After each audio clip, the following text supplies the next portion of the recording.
Assalamu alaikum wa rahmatullahi wa barakatuh. Alhamdulillah wa salatu wa salam ala rasulillah. The topic of our talk tonight is Loon, Pursuit of Happiness, from rap sensation to Islam. We were going to have a short 2-minute clip, a video clip, to give a background of who Loon is. And I'm sure some of you know, but for the others who Loon is, because it would have been touching to know the background of where Loon came from to Islam on his journey in pursuit of happiness. The video clip, unfortunately, is not here right now, but I'll do a short introduction myself, inshallah, from what we have come across. Although I knew very little about rap music, but I've gotten to know a bit in the last couple of days. Just to understand and appreciate, and really, that it's a very befitting pursuit of happiness, which is the topic of our talk today. Loon, back in 1995, our special guest speaker, he started to write songs for some of the top singers at that time. But in fact, let's go, when we're talking about the pursuit of happiness, let's go back before. Loon was born in a family where his grandfather was in the film industry in Hollywood making movies.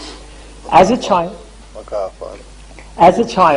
he went to the school where the Hollywood celebrities, their kids would go to the school in Beverly Hills. You might think it's the ultimate in terms of pursuit of happiness that his classmate at school was none less than Angelina Jolie. And then later on, he grew up to become as big as any celebrity, mashallah, tabarakallah, if I could say that, which is by writing songs for Bad Boys Records with Puff Daddy as their lead singer. These songs went on to become hit songs across the world, and then he wrote after that songs which he performed himself, and within days after performing, they became a hit across the world. That took him to many countries around the world, performing concerts in front of audiences ranging from 30,000 to 50,000 people for one concert. This was all, I guess, a happiness that some people might think in a dunya sense. Some of these songs, some of these songs were nominated for the Grammy Award. Some of them, actually, he won 8 ASCAP awards as well for the songs that he wrote and performed. One of them, of course, was his album that was titled with his own name, Loon, and another one that I believe he shared with Puff Daddy, which was titled, I Need a Girl. Now, many people might think that's the pursuit of happiness. That was one of the albums, one of the songs that he sang. Since then, he's become a Muslim in the last 2 years, and that is where we can see on his face loud and clear he found so much happiness. So today, we will speak about the pursuit of happiness, Loon, from the rap sensation to Islam, and we pray to paradise. Jazakallah khair.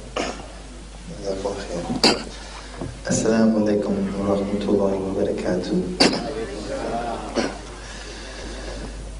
And alhamdulillah, nahmaduhu wa nasta'inuhu wa nastaghfiruh wa na'udhu billahi min shururi anfusina wa min sayyiati a'malina man yahdihillahu fala mudilla lahu wa man yudlil fala hadiya lahu. وأشهد أن لا إله إلا الله وحده لا شريك له وأشهد أن محمدا عبده ورسوله صلى الله عليه وآله وسلم. Wow, someone's cheating. No, you wasn't. It was you? Oh, no, I'm joking. Brothers and sisters in Islam, once again, I want to thank the brothers and all those who participated in making the arrangements. I want to thank y'all all for inviting me. Because as you know, when we do not thank the people, we do not thank Allah. And gratitude is something I'm going to touch on as well today by elaborating on the pursuit of happiness. The pursuit of happiness is something that we all seek, we all hope to obtain.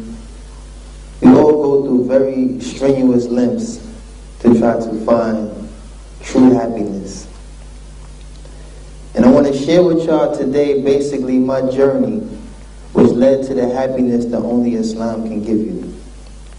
It led to the happiness that only Islam can offer you. I spent many years of my life chasing what I thought was success. Like the brother mentioned, I was born and raised in the streets of New York. I was born in Harlem, New York City. It's a mecca for a lot of things.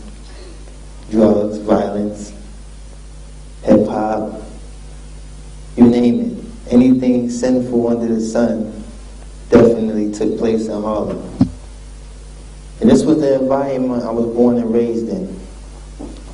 Raised around those who had a significant influence in the community, speaking mainly of those who were hustlers, drug dealers, crooks, criminals, whatever you want to call them.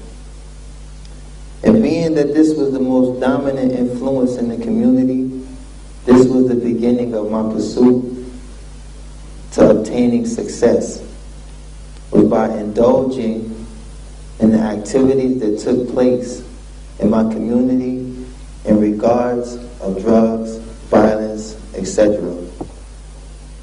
Now, living in the inner city, many of you may know or may not know, when you live in impoverished communities, everyone is seeking a way, basically a way out. Me, I was raised by my grandparents. My mother and father, they were very known, they were known legends in the street. They acquired millions and millions of dollars by dealing in drugs and violence. But by Allah's permission, I was handed to my grandparents, who were more, pious, more upright. My grandmother's a beautician. My grandfather, he served 30 years in the army. So they were pretty much the center of my family. They were the only ones who established what we call a halal way of living. Wow. Alhamdulillah. So basically, by me being raised by my grandparents, I learned certain morals. I learned certain things that prepared me for dealing with what was outside the door. Because as parents, many of us know we can create, the most firmest structure in the home, but there's also, or always, another set of parents waiting outside the door. So all the morals and the good character and good mannerisms that I learned in my house, I was able to utilize these things in order to, coexist with the individuals that, ran the community in regards to drugs and violence. And I found myself indulging in this stuff. I found myself making a lot of fast money, and I found myself getting into a lot of fast trouble. Found myself getting incarcerated. Found myself dealing with a lot of the ills that came with the street. And remind you, this wasn't by choice, this was by default. This was by being in an environment that bred this. So every dream that I had, like most kids start off honest, they want to be cops, they want to be doctors, they want to be lawyers. But you don't see that outside your door. You don't see any lawyers. You don't see any doctors. You don't see these prominent positions ever being obtainable. So what happens, it becomes almost hereditary that you fall into whatever level of success is obtainable by ways of doing what's in the community. But luckily I found that I had the ability to write. I never finished school, I knew how to count money, and I wasn't good at math, but I knew how to count some money, and I knew how to write. And writing became my escape. Writing became the means that I used to place myself in China before I even had a passport. I was able to use my ability to write and elaborate off my imagination and some of the dreams that I had, and I used that to escape this harsh reality. As soon as the song was over and the pen was dry, reality would sit right back in. Where my mind had just ventured, it will always return where my body was, in the ghetto. But I never gave up on the writing, because I found satisfaction in it. It was very therapeutic for me. It gave me a means to find some sort of balance without losing my sanity being in this environment. And this was the beginning of my pursuit of happiness. I found happiness through expressing myself by writing.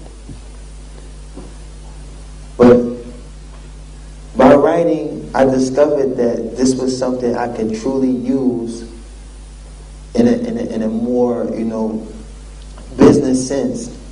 And that's when I learned that I could start writing for individuals who were in the music business. So I started utilizing some of my street connections and people who were tied to some of these individuals, and they put me in this circle of these stars, these rappers and singers and stuff. So I started writing songs by like 1995. Believe it or not, the first song I ever wrote was for Shaquille O'Neal, basketball player. One time he tried to do his little rap rendition. He thought he was a rapper at one time. And I wrote the songs. It happened to be big records because it was Shaquille O'Neal, Alhamdulillah, I started to continuously write and continuously find success being a ghostwriter, meaning no one knew the origin of these songs. I would just write them, I would receive checks in the mail, and I would just, spend this money recklessly, thinking that as long as I have this ability to write, it was easy for me to do. So as long as I keep writing, I could always have money. So I never was responsible for the money. I would just take the money and blow it. And it gave me happiness. It gave me joy to be able to go buy a car, go buy some jewelry, buy things, give things to my family, give things to my little sisters. I became kind of like the breadwinner. But then eventually, this writing propelled me into being an artist. And I wrote some very big records. I wrote over 52 top 10 hits. I sold over 7 million records worldwide. Alhamdulillah, I'm on my 3rd passport. I done seen pretty much all 4 corners of the globe. Last grade I finished was the 8th grade. My education came from traveling. My education came from paying attention and being very attentive to the things that was passing me by as I was living my life, pursuing happiness. Now, many of you question yourself every day. What is happiness? What is happiness? What truly makes us happy? In my case, family made me happy. This was the only thing that made sense to me was my family. I was a father at 16 years old. I left my house at 15 years old.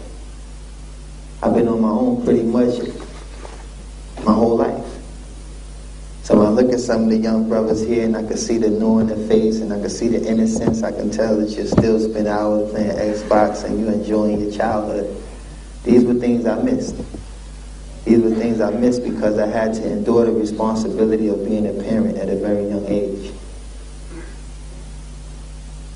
But this was the only thing that made me happy, was having my family.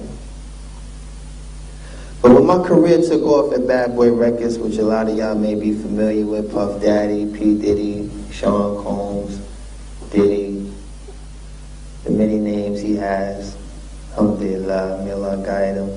He's a good brother, he definitely need our du'as. But everybody who does know him know he's a very iconic figure in the music business. And doing these successful records with Puff, I got a glimpse at what I thought was success, what I thought was happiness. I thought happiness came with buying a $300,000 car or $200,000 car. But after a while I would drive it, the buttons and everything, all the light up gadgets inside it would get boring and it would just become a car. It would be no different than a Fiat. Go from Ferrari to Fiat while sitting in the Ferrari. These things had expiration dates. There wasn't no longevity in this happiness. They were very short-lived moments that I could only extend by living vicariously through people who didn't have it. And this is when you start to become, for lack of better words, a vampire.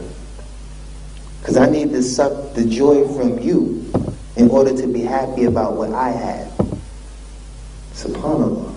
I needed to extract your vulnerability and your innocence to these things in order for me to feel happy about what I had. My chain was just a chain until I seen the size of your eyes when you looked at it. Then it became more than just a chain. My car became more than a car when you sitting in the fresh leather seats and you sitting there playing with stuff and you just looking around like a tourist in my car. Now I'm ready to show you what the car do. But before I was doing it all the time and it never amazed me. This is what you call living vicariously through other people. And when I started to get in this state, I thought it was only me. I thought it was only me. Until I started to meet people who were more richer and more successful and more powerful than me. And they would do the same things. SubhanAllah, when I need a girl, a lot of y'all know it was a very big record. But it also was like a big wedding record. I found myself doing weddings for the Mexican cartel, Russian mafia. I was in Ireland with the IRA. I had a Russian call me on the phone. "Look, my daughter loves your song. I'm going to send a jet." Like, who is this guy? I don't know this guy. Next thing you know, is another guy. Big dude, he called just to let it be known. But then another guy come. He's the translator and the guy that's going to do it. And he'll say, "We're going to send a car. We're going to pick you up. We're going to take you to Teterboro. You're going to get on the jet. You're going to go to Kazakhstan." I'm like, what? Stan? I just heard of Stan. I knew Istanbul. I knew all these stands, I'm looking at the media like, there's a stand on the end of that. Kazakhstan? Kyrgyzstan? I'm thinking all the stands. I'm not going nowhere near no stands, man. I ain't standing nowhere. But that's how it used to be. These people would live vicariously through me, and I'm thinking that, I had the power to live vicariously through others. But just because his daughter loved my song, he's pulling strings now. "Look, I'm going to send a car to pick you up." It's happened to me many times. I done met triads, yakuzas. I found myself doing weddings for some of the most craziest people in the world, some of the most wildest organizations in the world. I'm like the wedding singer. I'm like, this international wedding singer. And I'm looking at how people are gravitating to me and extracting what little joy I had left to make themselves happy. So now I'm sitting amongst a circle of vampires, and guess what? I'm one of them. SubhanAllah. And I thought this was happiness. But what it really was a disease. It was a disease. Very short-lived. It's like anything you ever tried in your life the first time. Whatever sensation you got the first time, you've been chasing that. You're chasing that. You're trying everything to reenact that moment that took place the first time you had ice cream. First time you did anything. You go to the same spot to get the same thing, but it don't taste the same like the first time. So you say to yourself, I'm going to go to the other store down the street and get a box of Briars, and maybe that ice cream will taste the way it did when I tried the first school. But it never happens. So now you're trying to find alternative ways to recapture these moments. And that's when you realize you're really not happy. That's when you realize there's an emptiness now that needs to be filled.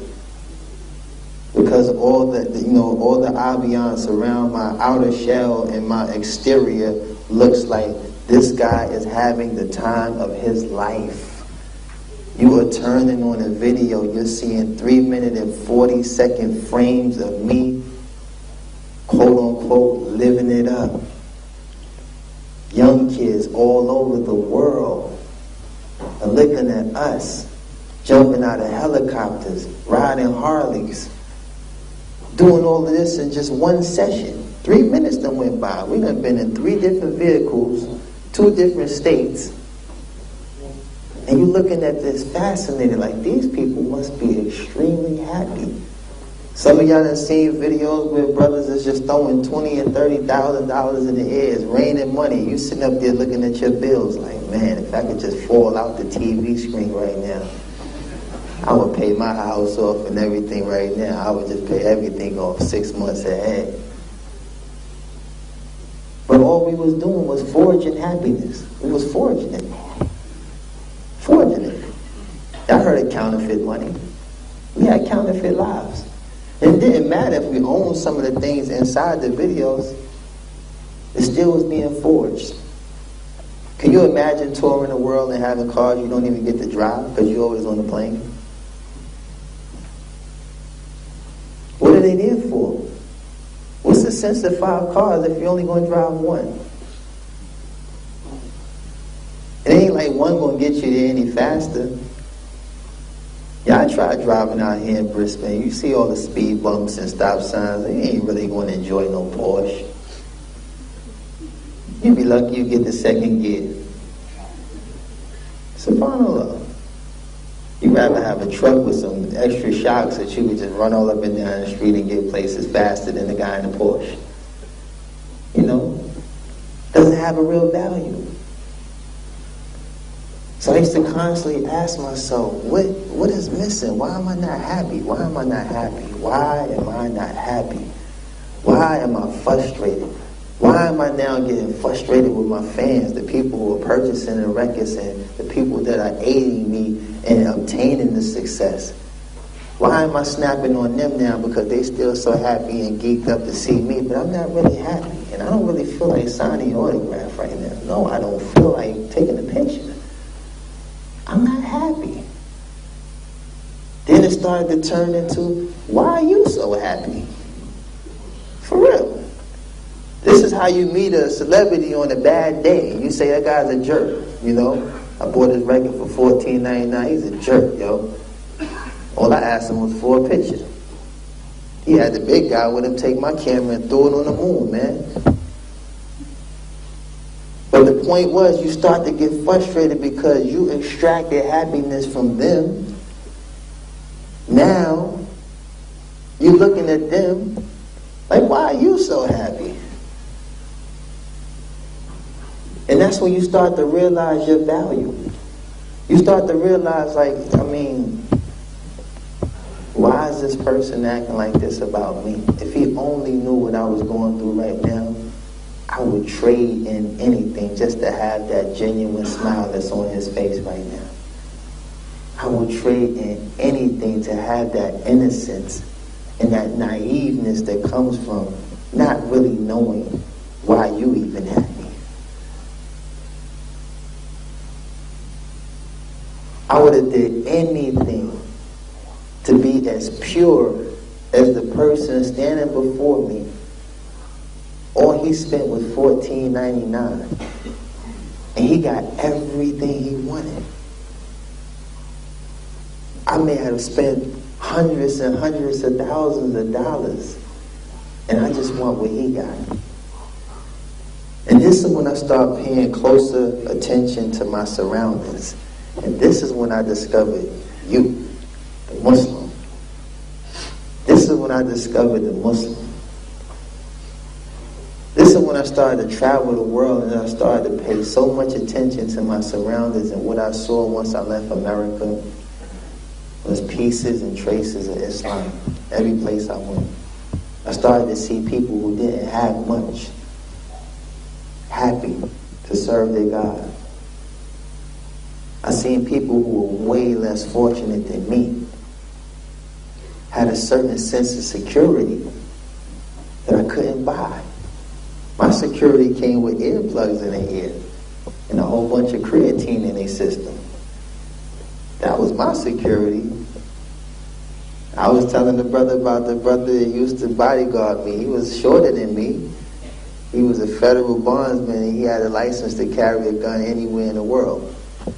So I'm walking around, me, a celebrity, with a guy shorter than me. How intimidating is my presence? They like, I'm going to beat him and shorty up. I take the chain from him or whatever. But the guy was a monster. You know? He was an animal, you know, vegetarian too. He ain't never eat no meat or nothing. It was just ridiculous. you know. But the reality of it is, you know, just to start summing things up and get down to the point, you can't purchase happiness. It's not something you can buy. It doesn't have a price tag. You know, it doesn't have a price tag. And the sad thing is when you see people who already genuinely have happiness in their life and don't even know it. And it takes a person to go through what I was going through to see how you have happiness already. But you're willing to trade it in to take the sickness that I just had. And I'm ready to take everything pure about you and wipe myself down with it. I'm ready to take a shower in your joy. And why is that? Like, why? How does that happen? How does that happen? How is this revolving door continuously, perpetually just spinning? And the happiness is just getting slung back and forth through two individuals. One who already had it, one that wants it. One that gets it from you, now you unhappy. Because you done placed yourself in a situation where now you've endured this sickness. And guess what? It was at the cost of your joy. It was at the cost of your joy. This is not happiness. This is not happiness when you're chasing something material, chasing something that has an expiration date, when your family will love you forever. I mean, many of these celebrities, I've been around people that had to be reminded it's their mother's birthday. SubhanAllah. As Muslims, you know, we don't celebrate it, but as a Catholic, I mean, it was a big deal to know your mother's birthday at least, like, you know, some flowers or something, your mother. Your assistant had, I mean, guys, their assistant had to come and say, oh, you know, perfect, you know, it's your mother's birthday today. Like, oh, you're right. You serious? Oh, yeah. This the womb you came out of. Like, how you forget that? But that just shows you how engulfed people are in this lifestyle. But you don't see this. You don't get to see this. Some of y'all young brothers today, y'all more concerned about Jay-Z being a Mason and all this crazy stuff, and y'all don't even know nothing about your own deen. So you about to trade in happiness to educate yourself on propaganda. SubhanAllah.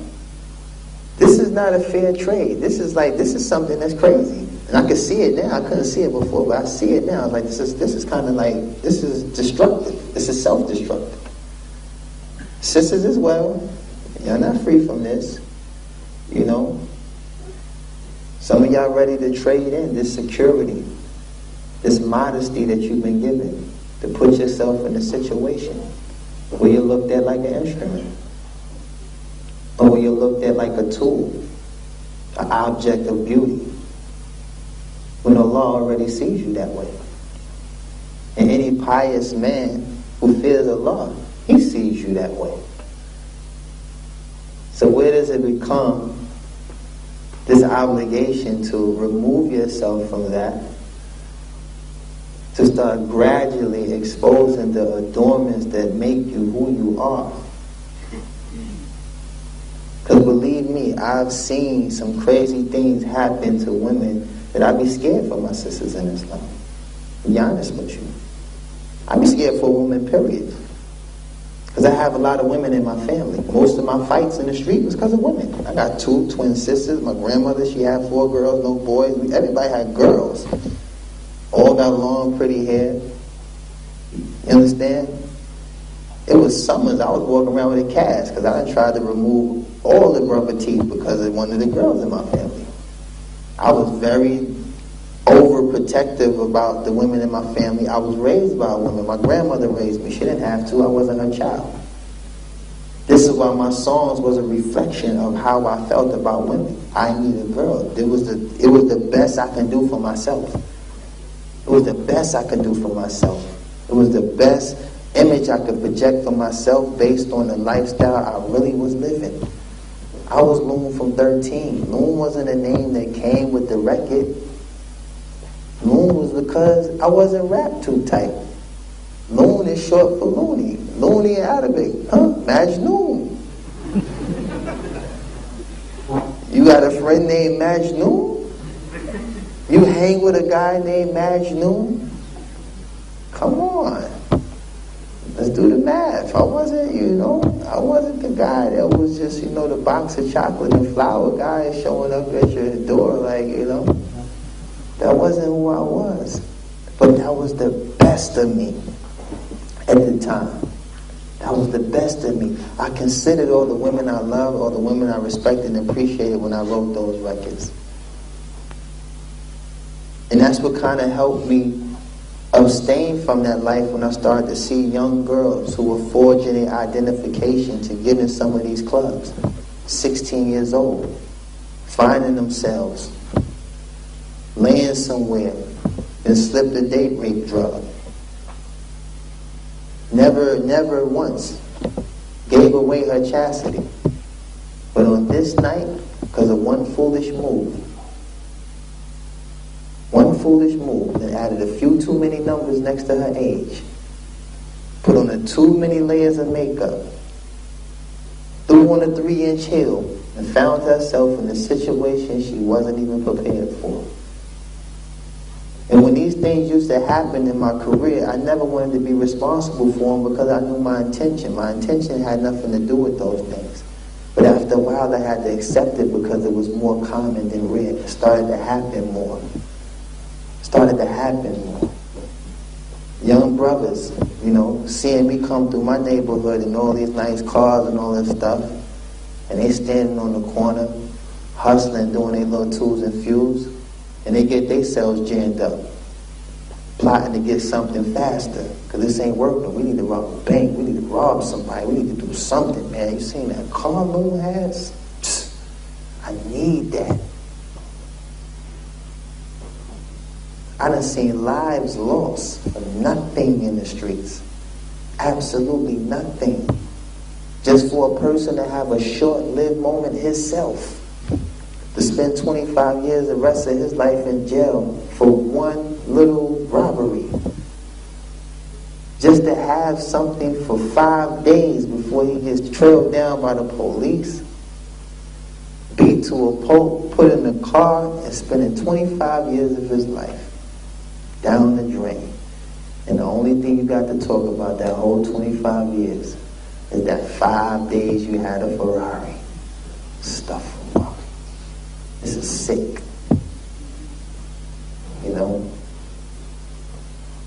So we got to ask ourselves, what is happiness? What is happiness? What does Islam teach us about happiness? What is the real pursuit of happiness? I will tell you 3 of the 4 principles to the pursuit of happiness by Shaykh al-Islam Muhammad ibn Abdul Wahab. 1, when you are given, you are grateful. I repeat, when you are given, you are grateful. How much have we been given? And how truly grateful are we? This is the first step to pursuing true happiness. When you are given, you are grateful. By show of hands, how many brothers and sisters in here are born and raised Muslim? Not half a hands, put them up like you're on a roller coaster. Yeah, that's what I'm talking about. That's almost 90%. That's actually the whole room pretty much. How many are reverts such as myself? MashaAllah. How many of my brothers and sisters from Adam? Me and my non-Muslim brothers. No, you're my brother in Islam. I'm talking about from Adam. Because we all have the same father. Adam, any non-Muslims here? No. Okay. We've been given something. We've been given a mercy. We've been given the mercy of Allah subhanahu wa ta'ala when He sent the Prophet Muhammad sallallahu alaihi wasallam as a mercy to all mankind. And just to have my non-Muslim brothers and sisters thrown in the loop, every nation before this nation today was sent a messenger. was sent a clear warning, only by the mercy of Allah, to warn the people to worship God and only God, to worship Allah and only Allah. And those that chose to follow that messenger will be saved on the day of resurrection. And those that neglected or deprived that call to Tawheed, meaning to worship God and God alone, on the day of resurrection they will be the losers. And this was something that happened repetitively all the way up to the Prophet Muhammad sallallahu alaihi wasallam. The most diligent in this call to worshiping God and God alone was Noah alayhi salam, Prophet Noah. For over 950 years he called the people to worship God and God alone. And if I'm not mistaken, may Allah forgive me, only 72 people I recall got on that ark. We got over 70 people here. How long did that take? Didn't take 950 years. If I said free food at the masjid,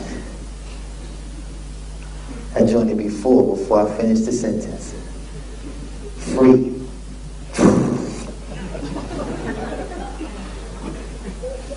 Food. So when you are giving, you are grateful. So who are we not to be grateful for what we've been given? I'll give you some examples of lack of gratitude. And I mentioned this before, and even it's still funny to me to this day.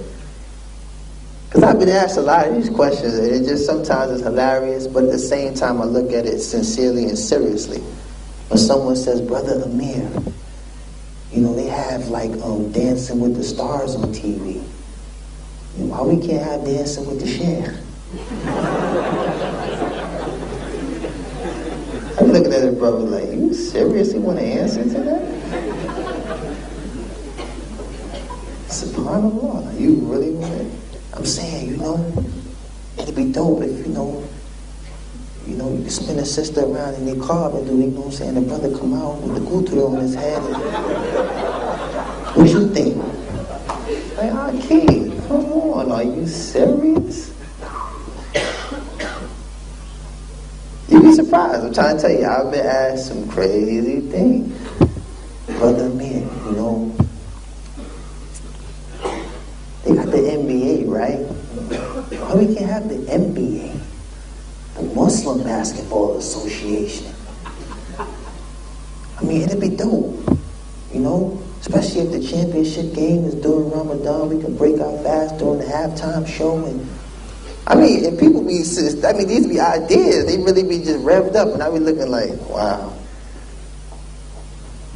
You ever think about giving dawah to 50 Cent and all of them? I didn't ask to be a Muslim. I mean, Allah makes Muslims. Unfortunately, he guided a rapper. Now you want the whole rap world? You want every rapper now? The brother Napoleon been Muslim way before me. Freeway been Muslim way before me. Lupe Fiasco. There's many entertainers in the music business that were Muslim before me. But Allah didn't choose them all to give dawah. Allah didn't choose them all to come out here for the sake of Allah and share these experiences. They're actually still living it. And may Allah guide them. But this is where the lack of gratitude comes in. It's like this is where we find ourselves competing, like I just told you before, trying to extract the joy of others or trying to extract something that made others happy when Allah already gave us the guidelines to establishing and obtaining true happiness by way of adhering to our obligation and our purpose of creation. Is to worship the one who created us. Because if we die in that state of submission, only by Allah's mercy we enter His Jannah. We enter His paradise. It's not a cheap ride. It's not something you do from your lazy boy seat. Feet kicked up, remote in your right hand, drinking it. You know what I'm saying? You're sitting like God knows what's in my heart. Yeah. He knows.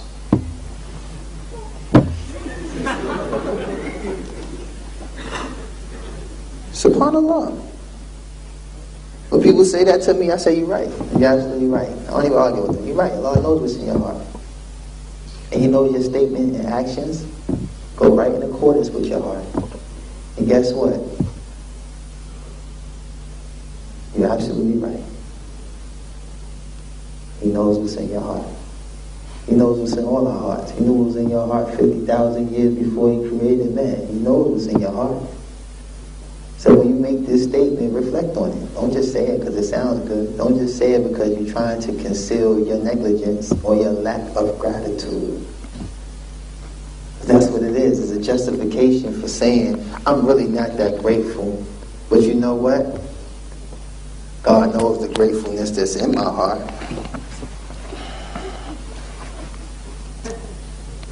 This is a lazy act of ibadah. This is not even really ibadah. This is not worship.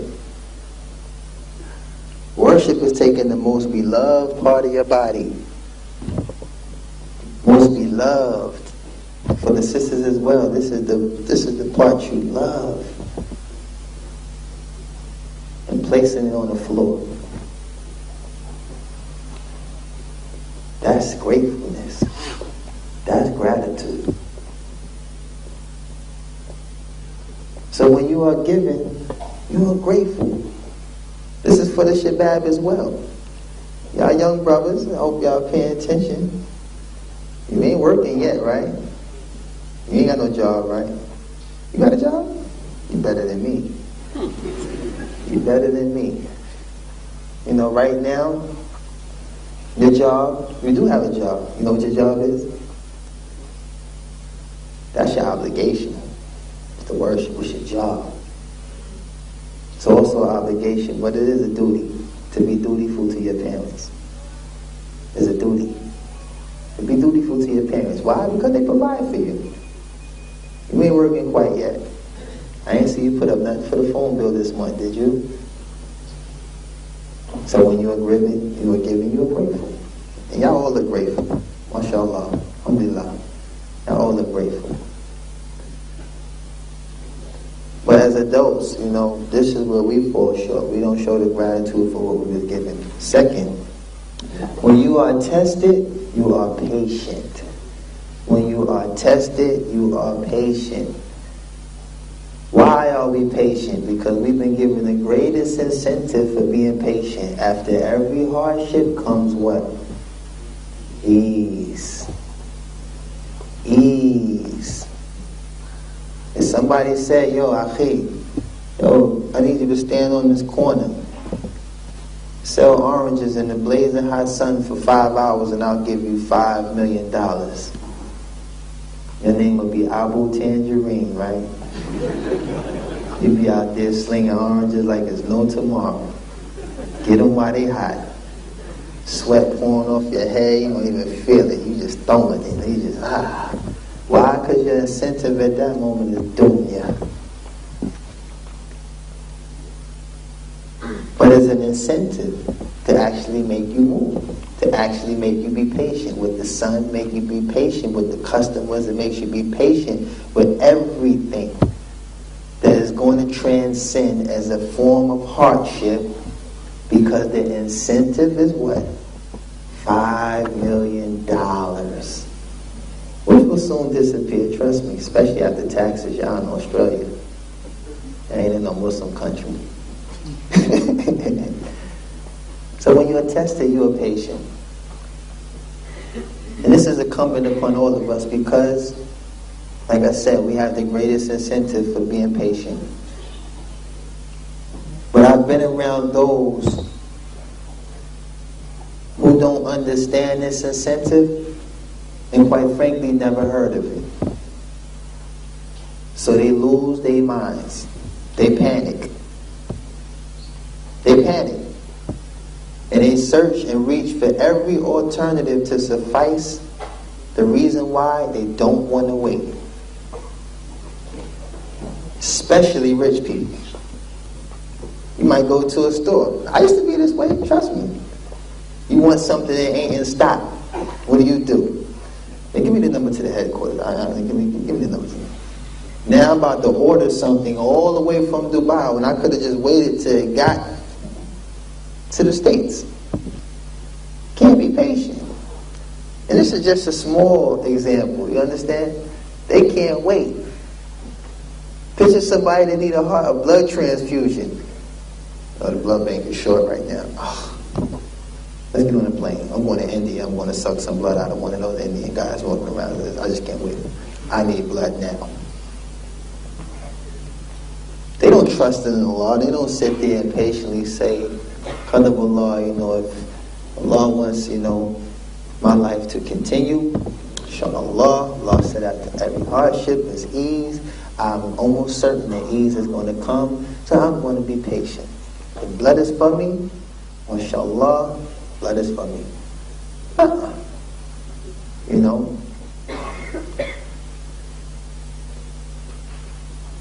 I've seen people, who are not even patient when it comes to reproducing children. It's like, I can't wait. I can't wait. You know what? I can't wait. I'm going to Kenya. I'm going to go rent me a kid. I'm going to buy me a kid. I'm just sick of this. I can't wait. I just can't wait. I want a child right now. Guys, like, please, baby, be patient. I mean, inshallah. No, we're going to Kenya. I'm going to get us a kid. Now. So when you're tested, you're patient. And last but not least, when you are sinful, seek forgiveness. This is the one that is truly neglected. When you are sinful, seek forgiveness. Do not just accept defeat. Do not just say, because I hate this when I hear young brothers say, oh, mashallah, brother Amir, you gave us so much, you're a Muslim, alhamdulillah, but me, myself, I'm a bad Muslim. Like, where did you come up with that? Why are you a bad Muslim? What did you do that the man that killed 100 people didn't do? The man that killed 99 people. And his tawbah was accepted.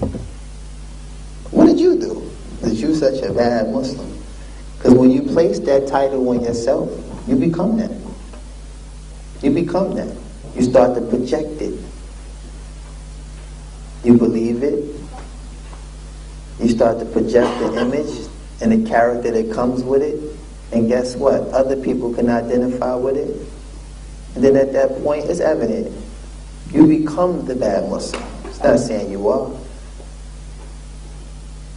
And Allah subhanahu wa ta'ala is Ar-Rahman. So who are we to doubt, question, or disbelieve in Allah's mercy? When Allah said He forgives sins. You didn't commit shirk. You were just sinful. So seek forgiveness. If you are sinful, seek forgiveness. Because sins can be like pebbles, and the more we commit them, they turn into rocks, then they turn into boulders, then they turn into mountains. So if we don't seek forgiveness, because we are deficient.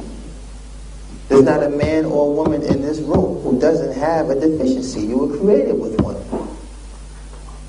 So knowing that we're imperfect, knowing that we have shortcomings that we struggle with, constantly ask Allah to forgive you. If the Prophet ﷺ asked Allah subhanahu wa ta'ala for forgiveness over 70 times a day, a man who was free from this fitna, free from these sins, free from committing these sins, and still seeking for forgiveness, promised Jannah while he was still alive, and he can still seek forgiveness? Who are we to neglect? Who are we to neglect the rights that we have over Allah subhanahu wa ta'ala? This is one of the rights we have over Allah subhanahu wa ta'ala, that we can seek forgiveness, we can seek refuge, we can ask as many times, we can beg as much as we want, we can plead, ask, beg, scream, shout, whatever emotion we can extract, we have that right. Because we've been commanded to worship Him and nobody else, to seek refuge in Him and nobody else. So we have our direct source. So who are we to deprive ourselves of that by not seeking forgiveness? So this is the true pursuit of happiness. The true pursuit of happiness is submission. Submission. Submitting and sacrificing everything that you thought was going to make you happy for what will truly make you happy. Because Allah's promise is true. Allah's promise is true. I can put my faith in any one of you brothers for the sake of Allah. And you can strive to comply for the sake of Allah. But based on the fact that you have a deficiency, there's a chance you will let me down. Doesn't have to be your intention. Doesn't mean you meant to. But you can let me down. But the only one that's free from this deficiency is Allah Azza wa Jal. So in order to find happiness, I would much rather place my faith, my trust, and everything into the Creator of the heavens and the earth and everything in it, because He's free from this deficiency. He's free from these shortcomings. He doesn't have to get on the highway during rush hour. Because that would be a worthy excuse, right, why you ain't show up. Allah doesn't do traffic jam. So I want y'all to ponder on these things, because these are principles that I actually implement in my life all the time. Since I've been a Muslim, this definitely is something that is repetitive in my thought process. Is that when I'm giving, I'm grateful. And I've been given a lot. I've been given the opportunity to free myself from my past sins. I've been given the opportunity to rid myself of these artificial perks that I used to have in my life that I called joy and happiness. I was able to free myself from a circle of people who were only bloodsuckers. I was able to find an opportunity to be obedient when I didn't want to listen before. I never wanted to listen before. I was hard-headed. I did not want to hear nothing. I hated authority. I truly hated police. I hated anybody that had the authority to tell me what to do. So you know being incarcerated had to be the nightmare for me. Because you're telling me when to use the bathroom, when to turn the lights out, when to eat. I could not deal with that. So now being obedient is rewarding. And I know that. Why? Because once again, Allah subhanahu wa ta'ala promise is true. So when you are giving, you are grateful. When you are tested, you are patient. And when you are sinful, seek forgiveness. And considering these principles will definitely keep you on the path of pursuing what is truly happiness. And that's submitting to the will of Allah,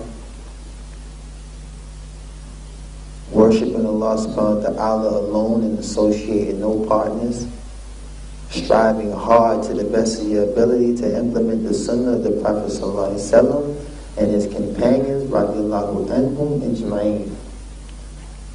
This is incumbent upon us. This is obligatory upon us. To be in opposition of this, you are destined. You are destined for doom. You are destined for the complete opposite of happiness. And understand that happiness in this dunya should be the thing that Allah made permissible for us to have. We should be sufficient with that. We should be content with that. Accept that as a happiness and not search for anything other than that. Because the real true happiness is when we're all called back and we have to stand before Allah subhanahu wa ta'ala and be held accountable for what we said, what we did with our wealth, what we did with our time, what we did with our health. We will be questioned for all these things. So when you're given, be grateful. When you're tested, be patient. And when you are sinful, seek forgiveness. Jazakallah khair. Assalamu alaikum wa rahmatullahi wa barakatuh. Jazakallah khairan to brother. We'll now have